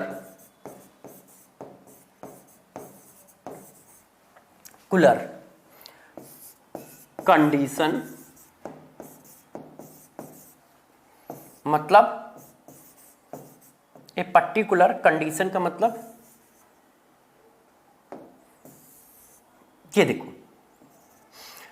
इन्होंने कहा कि यार रियल गैस जो है वो आइडियल गैस की तरह बिहेव करती हैं मगर एक पर्टिकुलर कंडीशन पे, मतलब एक very short range of temperature और प्रेशर पे। ऐसा नहीं होता है कि हर समय वो गैस आइडियल है, कोई भी गैस आइडियल नहीं है। High range of temperature and pressure पे कोई भी गैस आइडियल नहीं। तो इन्होंने कहा कि यार ये आइडियल होती कब है? तो उन्होंने क्या किया कि एक पर्टिकुलर कंडीशन पे रियल गैस आइडियल गैस की तरह बिहेव करती हैं। एक पर्टिकुलर कंडीशन पे। आगे चल के इसको हम डिफाइन भी करेंगे। वो कंडीशन होती है high temperature and low pressure. इसको ऐसा क्यों कहा जाता है ये अभी पढ़ाया भी जाएगा। हाई टेम्परेचर हो गैस का एंड लो प्रेशर हो, इस बात को अभी हम एक्सप्लेन भी करेंगे, ठीक है बच्चों। अभी तो हम सिर्फ पॉइंट लिख रहे हैं। तो 2 पॉइंट अपने दिमाग में बैठा लो। क्या? कि सभी गैसें रियल गैस है। दूसरी बात, रियल गैस आइडियल गैस की तरह बिहेव करती हैं, मगर एक पर्टिकुलर सिचुएशन पे। All range of temperature and pressure पे कोई भी गैस आइडियल नहीं है। All range of temperature and pressure पे कोई भी गैस आइडियल नहीं है। एक पर्टिकुलर ड्यूरेशन में, एक पर्टिकुलर रेंज पर या एक पर्टिकुलर पॉइंट पर रियल गैस का बिहेवियर आइडियल जैसा होता है। ठीक है बच्चों, तो अब बात को आगे बढ़ाते हैं।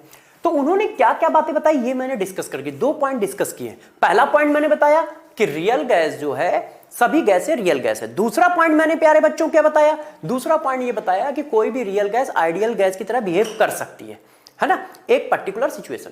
अब बात आती है कि कोई भी गैस कितना डेविएशन करेगी। तो जरा देखो उसके लिए इन्होंने क्या डिस्कस किया, इस बात को हम लोग आगे पेज पे डिस्कस करते हैं। ठीक है, जरा ध्यान दीजिएगा प्यारे बच्चों, अच्छे से ध्यान दीजिए। देखो यार, हम जानते हैं कि पीवी इक्वल टू जो होता है एनआरटी होता है। अब यदि ये किसके लिए? आइडियल गैस के लिए। फॉर आइडियल गैस, यदि गैस आइडियल है तभी तो ये लगेगा। अच्छा, इस बात को मैं ऐसे लिख दूं तो किसी बच्चे को बुरा थोड़ी लगेगा। देखो, equal to 1 for ideal gas. क्यों? यदि कोई गैस आइडियल है तो यार मैं ऐसा लिख सकता हूं ना, बस नीचे ही तो लाया हूं, इसमें किसी बच्चे को बुरा थोड़ी लगने वाला है। इसका मतलब पीवी अपॉन आरटी की वैल्यू 1 होती है आइडियल गैस के लिए, इस तरह से। अब इसी को हम लोगों ने नाम दे दिया जेड। इसी को कहा जाता है प्यारे बच्चों compressibility factor. Compressibility factor. Compressibility factor क्या मेजर करता है? कंप्रेसिबिलिटी फैक्टर मेजर करता है, किसी ने कहा सर ये है क्या? Measure deviation of ideal gas. ठीक है, ये आइडियल गैस के डेविएशन को मेजर करता है। डेविएशन ऑफ आइडियल गैस मतलब आइडियल गैस कितना डेविएट हो रही है। यदि जेड की वैल्यू 1 है तो वो आइडियल गैस है,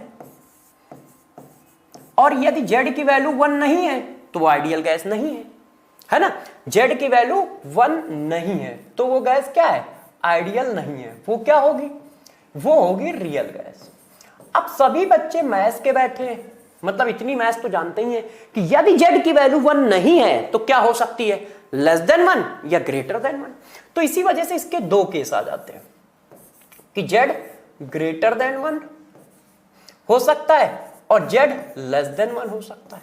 ऐसे है ना, कि जेड की वैल्यू 1 से बड़ी हो सकती है, 1 से छोटी हो सकती है। 1 से बड़ी है तो भी वो रियल गैस है, 1 से छोटी है तो भी वो रियल गैस है।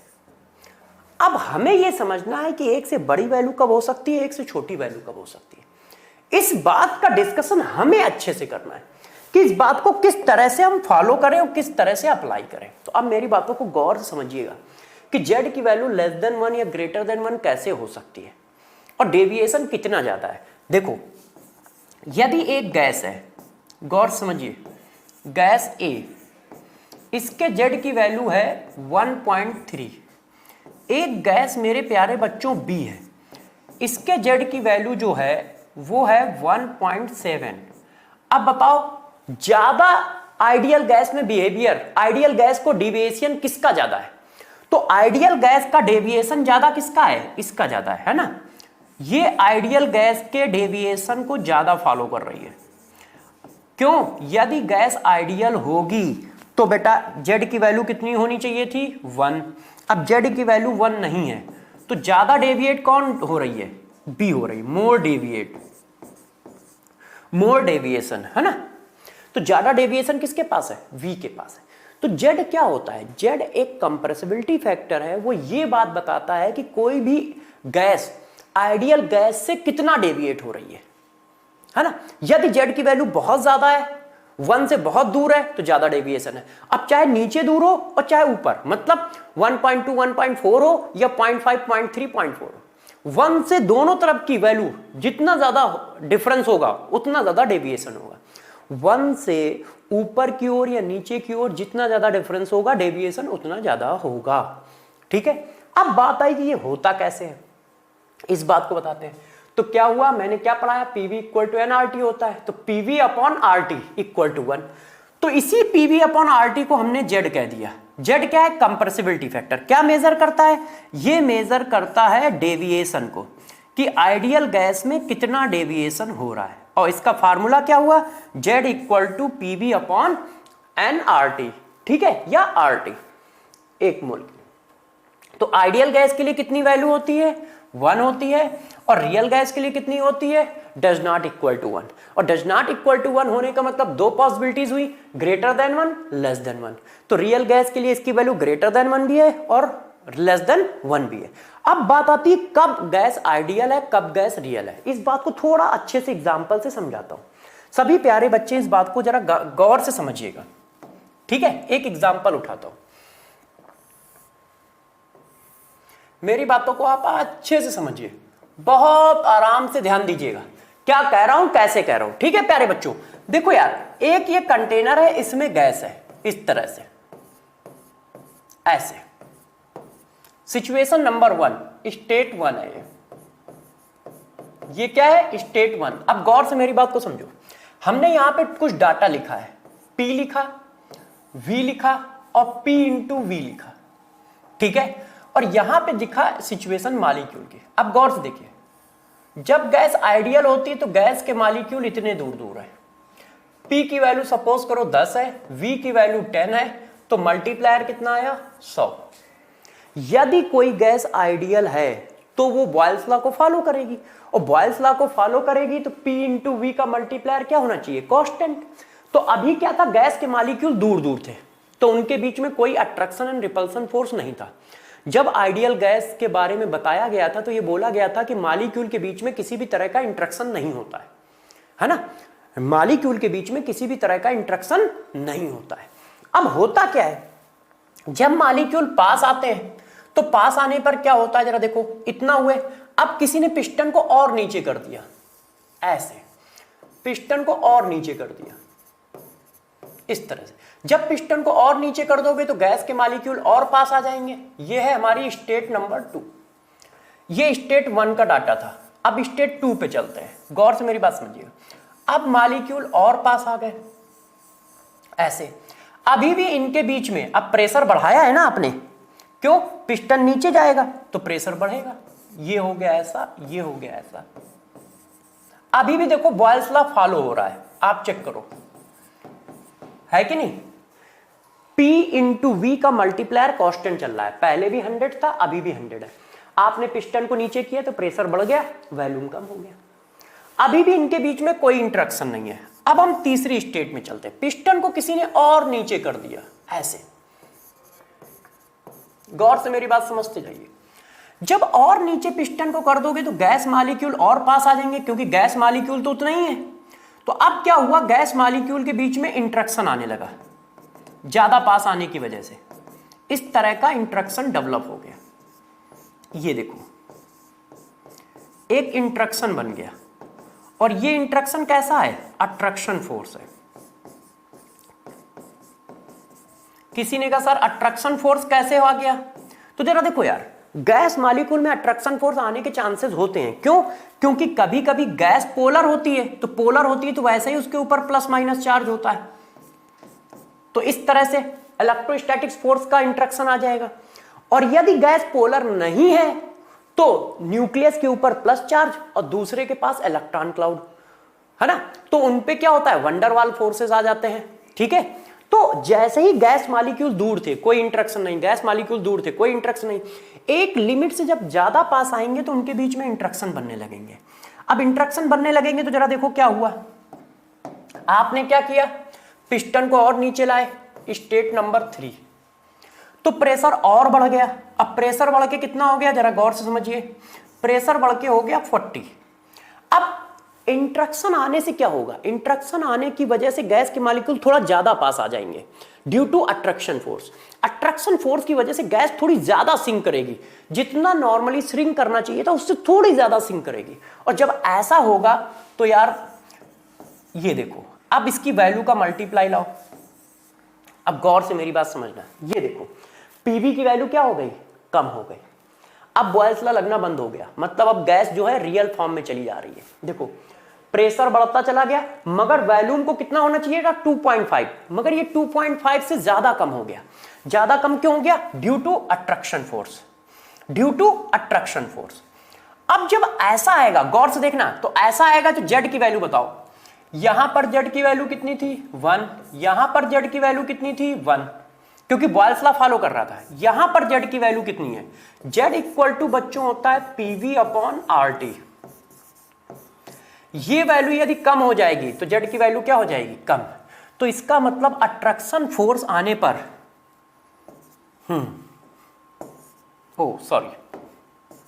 अट्रैक्शन फोर्स आने पर जेड की वैल्यू क्या हो जाती है, लेस देन 1 हो जाती है कि नहीं। चेक करो, ये देखो पीवी की वैल्यू कम हो गई ना, और ऊपर की वैल्यू कम हो जाएगी तो मेरे प्यारे बच्चों जेड की वैल्यू लेस देन 1 हो जाएगी ना यार, बात समझ रहा हो। तो क्या होता है कि जेड की वैल्यू लेस देन 1 कब आती है, जब अट्रैक्शन फोर्स का डोमिनेशन होता है। और अट्रैक्शन फोर्स का डोमिनेशन किस जगह पे होगा, जब क्या हो, प्रेशर ज्यादा हो। आप प्रेशर बढ़ाते चले जाओगे, पिस्टन को दबाते चले जाओगे, तो क्या होगा, गैस के मॉलिक्यूल पास आते जाएंगे, और एक समय ऐसा आएगा कि उनके बीच में अट्रैक्शन डेवलप हो जाएगा इस तरह से। और जैसे ही अट्रैक्शन डेवलप हो जाएगा तो गैस को जितना श्रिंक होना चाहिए था रिलेटिवली, उससे ज्यादा श्रिंक हो जाएगी, जिसके वजह से उसकी वैल्यू कम हो जाएगी। और वैल्यू कम हो गई तो जेड की वैल्यू लेस देन 1। यदि जेड की वैल्यू लेस देन 1 है, इसका मतलब मेरे प्यारे बच्चों क्या है, अट्रैक्शन फोर्स का डोमिनेशन है। तो जेड की वैल्यू लेस देन 1 होने का मतलब अट्रैक्शन फोर्स का डोमिनेशन है। दूसरी बात गौर समझिएगा, यदि कोई गैस आइडियल होती है तो उसका मोलर वॉल्यूम कितना होता है मेरे प्यारे बच्चों, 22.4 लीटर। मोलर वॉल्यूम का मतलब एक मोल गैस कितना वॉल्यूम ऑक्युपाई कर रही है, एक मोल गैस कितना वॉल्यूम ऑक्युपाई कर रही है एसटीपी पर, वो मोलर वॉल्यूम है। एक मोल गैस एसटीपी पर कितना वॉल्यूम ऑक्युपाई कर रही है। आइडियल गैस के लिए कितना होता था 22.4 लीटर। अभी भी आइडियल है, कितना होगा 22.4 लीटर। अब क्या होगा, अब गैस आइडियल नहीं है, रियल है, तो इसकी वैल्यू क्या 22.4 लीटर से ज्यादा होगी, कम। अब इसकी वैल्यू 22.4 लीटर से कम हो जाएगी, क्यों, क्योंकि जेड की वैल्यू लेस देन 1 है, वॉल्यूम पहले से ज्यादा श्रिंक किया है। और वॉल्यूम जब पहले से ज्यादा श्रिंक करेगा तो वैल्यू घट जाएगी ना यार, डिक्रीज होगी ना। तो जरा देखो, सॉरी, हमने क्या बताया कि जब अट्रैक्शन फोर्स का डोमिनेशन होगा तो जेड की वैल्यू लेस देन 1 होगी, पहला पॉइंट। और उस जगह पे गैस का मोलर वॉल्यूम जो होगा वो 22.4 लीटर से कम आएगा, ठीक है। अब और स्टेट नंबर 4 पे चलते हैं, मेरी बात को समझना। पिस्टन को किसी ने और नीचे कर दिया, ये देखो यहां पे तो जगह ही खत्म हो गई है, थोड़ी सी जगह बनाने लगता है, पिस्टन को टच ही करा दिया हम लोगों ने। ये देखो कंटेनर को थोड़ा और खींच लेते हैं ऐसे। अब पिस्टन को किसी ने और नीचे कर दिया है ऐसे, और गैस यहां आ गई है, स्टेट नंबर 4। अब स्टेट नंबर 4 पे जरा देखो क्या होगा, गैस मॉलिक्यूल और पास आ गए इस तरह से। जब और पास आएंगे तो देखो यार, इसके पास भी इलेक्ट्रॉन क्लाउड है, ये देखो इसके पास भी इलेक्ट्रॉन क्लाउड है इस तरह से, ध्यान दीजिएगा। ये इलेक्ट्रॉन क्लाउड इसका है, ये इलेक्ट्रॉन क्लाउड इसका है, इस तरह से। गैस के मॉलिक्यूल में इलेक्ट्रॉन क्लाउड भी तो है। और ये आ गए इनके न्यूक्लियस, ये प्लस, ये प्लस, इसी तरह से ये, इसी तरह से ये। अब मेरी बात को जरा समझिएगा, अब न्यूक्लियस न्यूक्लियस के बीच में रिपल्सन,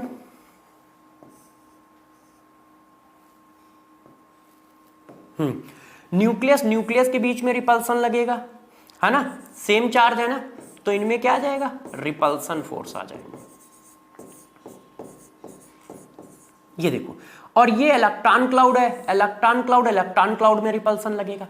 तो एक लिमिट से ज्यादा पास आने पर जो अट्रैक्शन है वो रिपल्सन में कन्वर्ट होने लगेगा, और जब रिपल्सन में कन्वर्ट होने लगेगा तो देखो आपने प्रेशर बढ़ाते चले गए, बढ़ाते चले गए, तो आप प्रेशर कितना लेके आ गए 100, तो वॉल्यूम कितना हो जाना चाहिए था 1, मगर ये 1 नहीं रहा, 1.1 हो गया, तो इसकी वैल्यू कितनी आ गई 110। अब देखो फिर डेविएशन आया, एक लिमिट से ज्यादा पास आने पर एक मॉलिक्यूल का इलेक्ट्रॉन क्लाउड दूसरे मॉलिक्यूल के इलेक्ट्रॉन क्लाउड के बीच में रिपल्सन क्रिएट हो जाएगा, न्यूक्लियस न्यूक्लियस के बीच में रिपल्सन क्रिएट हो जाएगा। तो अब अट्रैक्शन फोर्स नहीं रहा, अब वो रिपल्सन फोर्स में कन्वर्ट हो गया है, और जब वो रिपल्सन फोर्स में कन्वर्ट हो जाएगा तो वॉल्यूम जितना श्रिंक करना चाहिए था उससे कम श्रिंक करेगा, वो एक्सपेंड करेगा रिपल्सन की वजह से। तो देखो श्रिंक कितना करना चाहिए था 1 तक, मगर ये 1 तक श्रिंक नहीं कर रहा है, 1.1 पे जा रहा है, क्यों? क्योंकि रिपल्सन आ रहा है ना। तो वैल्यू कितनी हो गई 110। अब जब 110 हो जाएगी तो जेड की वैल्यू बताओ मेरे प्यारे बच्चों, कि जेड की वैल्यू कितनी आएगी? जेड की वैल्यू हो गई ग्रेटर देन 1। इसका मतलब जेड की वैल्यू यदि ग्रेटर देन 1 है तो रिपल्सन फोर्स डोमिनेट करेंगे, यदि जेड की वैल्यू ग्रेटर देन 1 है तो रिपल्सन फोर्स डोमिनेट करेंगे प्यारे बच्चों, और रिपल्सन फोर्स डोमिनेट करेंगे तो वॉल्यूम क्या होगा 22.4 लीटर से ज्यादा हो जाएगा, है कि नहीं? क्योंकि रिपल्सन में एक्सपेंड होगा, रिपल्सन में क्या होगा एक्सपेंड होगा मॉलिक्यूल, और जब अट्रैक्शन होगा तो कंट्रैक्ट होगा। तो जरा देखो इन्होंने क्या बातें बताई, जरा समझिए इस बात को। इन्होंने कहा कि कोई भी गैस आइडियल है, तो आइडियल है तो जेड की वैल्यू 1 है, मगर जब वो आइडियल सिचुएशन को छोड़ देगी तो जेड की वैल्यू लेस देन 1 या ग्रेटर देन 1 हो जाएगी। तो लोगों ने कहा यार ग्रेटर देन 1 कब आएगी, लेस देन 1 कब आएगी, ये तो बताओ। तो उन्होंने कहा ठीक है बता देते हैं। उन्होंने क्या किया, एक एग्जांपल दिया सिंपल सा, कि एक नॉर्मल कंडीशन थी, अब उसमें क्या कर रहे हो आप, लगातार उसके पिस्टन को नीचे करते चले आ रहे हो ऐसे। तो जब पिस्टन को नीचे करते चले आ रहे हो तो ये सिचुएशन बनती चली जा रही है। पहले मॉलिक्यूल दूर थे तो उनके बीच में कोई अट्रैक्शन एंड रिपल्सन फोर्स नहीं थे, तो बॉयल्स लॉ वर्क कर रहा था, गैस आइडियल थी, जेड इक्वल टू 1 था, ठीक। अब जब अट्रैक्शन फोर्स आया, अट्रैक्शन फोर्स आने की वजह से वॉल्यूम ज्यादा श्रिंक कर गया, और वॉल्यूम ज्यादा श्रिंक कर जाएगा तो P इंटू वी की वैल्यू कम हो जाएगी, और P इंटू वी की वैल्यू कम हो गई तो जेड लेस देन 1 हो गया। ऐसी सिचुएशन में अट्रैक्शन फोर्स का डोमिनेशन होता है जब जेड लेस देन 1 होता है, और मोलर वॉल्यूम जो है वो 22.4 लीटर से कम हो जाएगा। और इसी चीज को इन्होंने ये देखो बताया कि जब रिपल्सन फोर्स का डोमिनेशन होगा जब मॉलिक्यूल बहुत पास आ जाएंगे। तो कंप्रेसिबिलिटी फैक्टर क्या काम करता है? तो मेरे दोस्तों कंप्रेसिबिलिटी फैक्टर का एक ही काम है, डेविएशन को काउंट करना, ठीक है, डेविएशन को काउंट करना, और जितना ज्यादा 1 से दूर होगा उतना ज्यादा डेविएशन होगा। तो अब क्या बात आई, एक और पॉइंट, फिर हम लोग क्वेश्चन पे भी चलेंगे। तो एक बहुत इंपॉर्टेंट पॉइंट है, जरा ध्यान रखिएगा, मैं अगले पेज पे लिख दे रहा हूं, ठीक है। तो देखो डेविएशन डायरेक्टली प्रोपोर्शनल है इंट्रैक्शन, इंट्रैक्शन मतलब अट्रैक्शन फोर्स,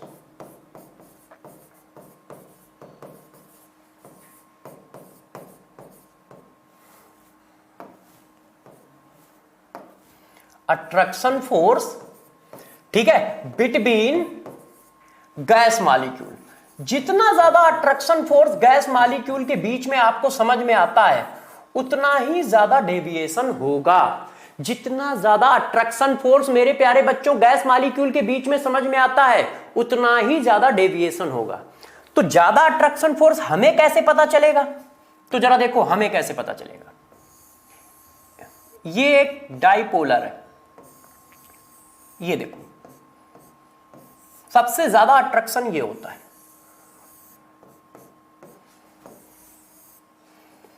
आपको मैं थोड़ा सा समझा देता हूं कि ये क्या है, गौर से मेरी बात समझिए। ये एक डाइपोल है, तो डाइपोल डाइपोल इंटरेक्शन, ये सारे वंडरवाल फोर्स की कैटेगरी में आते हैं। डाइपोल डाइपोल इंटरेक्शन सबसे स्ट्रॉन्ग, फिर डाइपोल, अब ये तो डाइपोल है नहीं, इस पर तो प्लस माइनस चार्ज है, इस पे तो नहीं है ना, इसको कहते हैं डाइपोल इंड्यूस्ड डाइपोल। इनके बारे में इंड्यूस डाइपोल इंटरेक्शन, ठीक है। और ये दोनों ही किसी में डाइपोल नहीं है, तो किसी में डाइपोल नहीं है, तो ये क्या है, लंदन फोर्सेस। ये सब ये देखो, और लंदन फोर्सेस की वैल्यू जो होती है मॉलिक्यूलर वेट के प्रोपोर्शनल होती है, जितना ज्यादा मॉलिक्यूलर वेट उतना ज्यादा लंदन फोर्सेस। यदि कहीं पर आपको डेविएशन पकड़ना है तो आप इस तरह से पकड़ोगे। पहली बात, अट्रैक्शन फोर्स जितना ज्यादा होगा गैस में डेविएशन उतना ही ज्यादा होगा।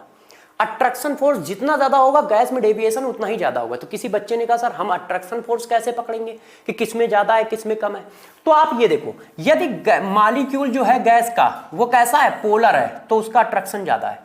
एक मॉलिक्यूल पोलर है एक नॉन पोलर है तो फिर उसका कम है, और दोनों ही नॉन पोलर है तो सबसे कम है।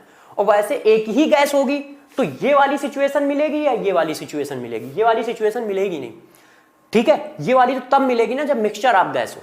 अब मिक्सचर ऑफ गैस नहीं होगी तो बस ये सिचुएशन मिलेगी, या तो मॉलिक्यूल पोलर होगा या मॉलिक्यूल पोलर नहीं होगा। तो पोलर वाली का डेविएशन ज्यादा होगा नॉन पोलर वाली से, इतनी सी बात समझ लो। पोलर गैस का डेविएशन ज्यादा होगा, पोलर गैस का डेविएशन ज्यादा होगा नॉन पोलर गैस से।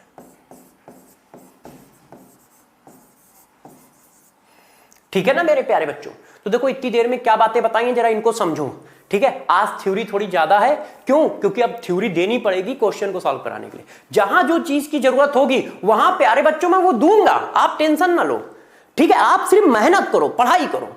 अब थ्योरी थोड़ी ज्यादा जरूरत पड़ी तो थ्योरी दी गई। तो जरा देखो मैंने क्या बताया, जेड क्या होता है, पीवी अपॉन आरटी होता है। वो क्या करता है, वो कंप्रेसिबिलिटी फैक्टर नाम है और वो डेविएशन को मेजर करता है, ठीक है। यदि आइडियल है तो z इक्वल टू 1 है, और यदि रियल है तो z does not equal to 1 है। z की वैल्यू 1 से कम कब होगी, जब अट्रैक्शन फोर्स का डोमिनेशन होगा। z की वैल्यू 1 से ज्यादा कब होगी, जब रिपल्सन फोर्स का डोमिनेशन होगा।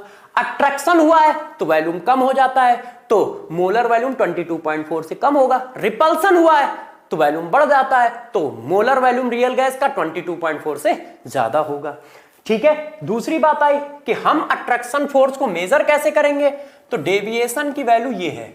मेजर कैसे करोगे, ऐसे, ठीक है। अब जरा देखो हम चलते हैं कुछ डेविएशन वाले क्वेश्चन पर। तो जरा इन क्वेश्चनों को अच्छे से मेरे प्यारे बच्चों समझिएगा। The compressibility factor of gas is less than unit, ठीक है, एट एसटीपी, देयरफॉर। अब कंप्रेसिबिलिटी फैक्टर क्या है, 1 से कम है। वो कह रहे हैं यदि कंप्रेसिबिलिटी फैक्टर 1 से कम है तो कौन सी बात सही है, 1 से कम होने का मतलब कौन से फोर्स डोमिनेट करेंगे, अट्रैक्शन। अट्रैक्शन आने पर वैल्यू कम हो जाती है, बस तुम इतना याद रखो, अट्रैक्शन आने पर वैल्यू कम हो जाएगी, कम हो जाएगी। अट्रैक्शन फोर्स डोमिनेट करेंगे तो क्या होगा, वैल्यूम डिक्रीज कर जाएगा। तो मोलर वैल्यूम की वैल्यू 22.4 से क्या होगी, कम होगी, है कि नहीं।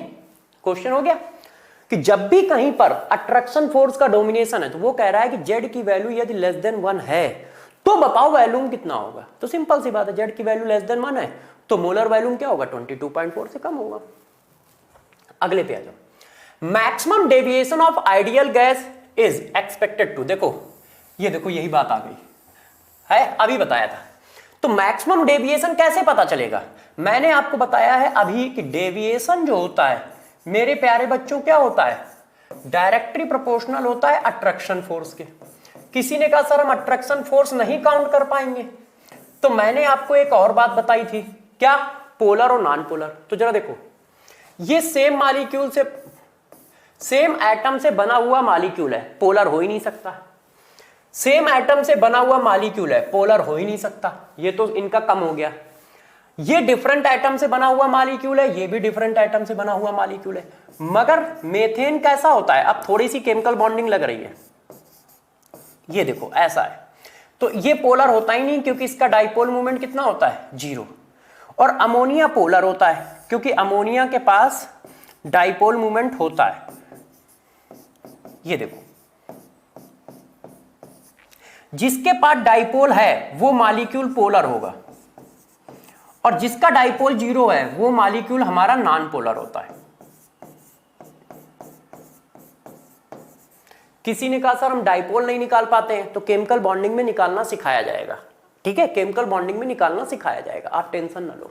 अभी आपको मैं एक बात बता देता हूं, सेम मॉलिक्यूल है तो पोलरिटी हो नहीं सकती, सेम मॉलिक्यूल है मतलब सेम एटम से बना हुआ मॉलिक्यूल है, पोलरिटी हो नहीं सकती। आंसर ये दो हो सकते थे, अब आंसर ये दो हो सकते थे, तो इनमें से कौन? तो ये नॉन पोलर है और ये पोलर है, तो इसलिए आंसर ये। तो किसी ने कहा सर हम पहचान नहीं पा रहे हैं मेथेन नॉन पोलर है, तो चिंता मत करो, 1 2 3 क्लास के बाद केमिकल बॉन्डिंग आएगी तो वहां से पहचानना सीख जाओगे, ठीक है। तो जरा देखो क्वेश्चन खत्म हो गया हमारा। तो जिन बातों पे हमारा फोकस है उन्हीं बातों पे आप भी प्लीज फोकस रखिए और चीजों को अच्छे से रिवाइज करिए और क्वेश्चन को करिए, जैसे आपको पता रहे कि क्या होने वाला है, ठीक है ना बच्चों। तो देखिए जरा, आज हम लोगों ने क्या किया, काइनेटिक थ्योरी ऑफ गैसेस पूरी खत्म की, और आपको क्या खत्म किया, कंप्रेसिबिलिटी फैक्टर खत्म किया। अभी रियल गैस खत्म नहीं हुआ है, नेक्स्ट क्लास में हम रियल गैस पढ़ाएंगे। रियल गैस में क्या पढ़ाएंगे, वंडरवाल गैस इक्वेशन पढ़ाएंगे और भी बाकी चीजें पढ़ाएंगे, ठीक है। हाँ, इस बात को आप ध्यान रखिएगा कि अभी हमें क्या क्या बातें पढ़ने को हैं, उन बातों को अभी हम लोग पढ़ेंगे। ग्राफ भी बनाना है जेड वर्सेस पी का, वो भी हम लोग नेक्स्ट क्लास में पढ़ाएंगे। तो आपसे रिक्वेस्ट है इतनी ही बातों को रिवाइज करिए, इतने ही क्वेश्चन करिएगा जाके। नेक्स्ट क्लास में इसी जगह से चालू करेंगे। तब तक के लिए आप सभी बच्चे पूरी मेहनत से पढ़ते रहें, पूरी मेहनत से टॉपिक को रिवाइज करें, लेक्चर को बार बार रिवाइज करें और बार बार रिवाइज करके देखें, चीजों को रिवाइज करें, मेहनत करें, क्वेश्चन लगाएं, ठीक है। अब खुश रहिए, ठीक है, आराम से रहिए। आज के लिए इतना ही काफी है। गुड बाय बच्चों।